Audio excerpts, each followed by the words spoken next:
Sir, cinema की बात की, अमिताभ बच्चन का जो है वो क्या कहता है? और अमिताभ का मैंने किताब लिखी तब जबकि वो ढलान पे थे। जी, ढलान पे थे, यानी राजनीति के बाद में ABCL राजनीति शुरू की थी। ABCL शुरू की थी और उन्होंने देश में बहुत सारी चीज़ों को यानी विश्व सुंदरी प्रतियोगिता वगैरह में पैसा लगाया था और वो सारा डूब गया था। और उन्होंने एक प्रतियोगिता की थी जिसमें फॉर्म भरने थे आपको, पोस्ट ऑफिस के साथ में टाई अप था वो। आप पीओ पोस्ट ऑफिस जाते हैं, वहाँ से फॉर्म भरते कि आप हीरो चुने जाएंगे। अब तो उससे हर एक आदमी से फीस वसूल की गई थी और वो लाखों रुपए इकट्ठे हुए और उसके बाद में कहा जाता है कि उसका क्या हुआ भगवान जाने। एक दो हीरो हीरोइन वगैरह कुछ चुने थे उन्होंने, उसका भी अता पता नहीं चलता। वो एक डिजास्टर था अमिताभ बच्चन के लिए।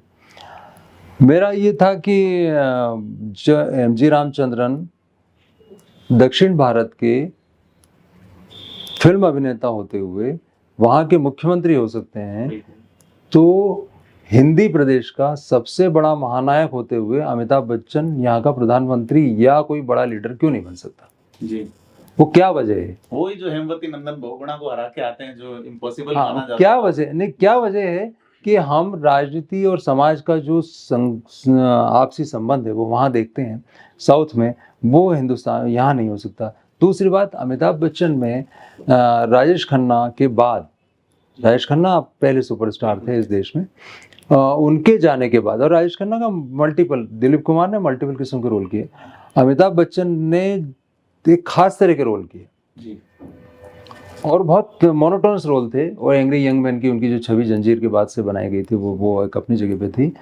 तो वो कौन सी इंटेंसिटी जो उस आदमी में है, उसके करियर को किस तरह से कहाँ ले जाया गया और वो ब्रांड असल में कैसे बना, उसका रिवाइज्ड एडिशन फिर हमने छापा कि वो ब्रांड की कोर वैल्यू क्या थी और उस कोर वैल्यू को उन्होंने रिसाइकल कैसे किया, कौन बनेगा करोड़पति में। ये तीसरा एडिशन है।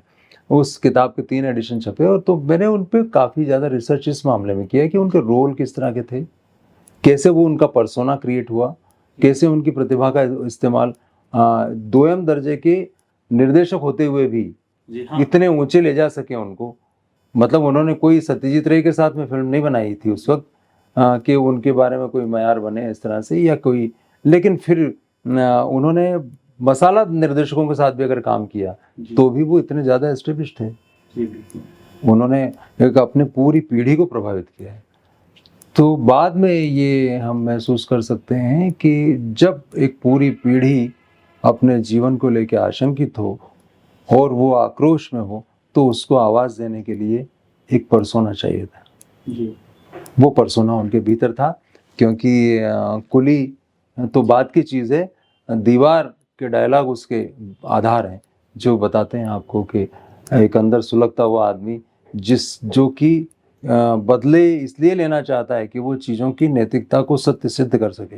जी, तो उनकी पर्सोना की जो खासियत थी उस पर मैंने तो वो अमिताभ का किताब पूरी, तो उसमें मनोहर श्याम जोशी के स्टाइल को अडॉप्ट किया गया है। मैं, यशवंत और व्यास जी 3 कैरेक्टर हैं। अच्छा, जो वो आपस में बात करते हैं, उससे ये होता है कि एक आदमी उनका प्रशंसक है, दूसरा उनका विश्लेषक है और तीसरा उनका आलोचक है। जी, तो उससे उनके सारे पक्ष सामने आ जाते हैं। जी, बिल्कुल।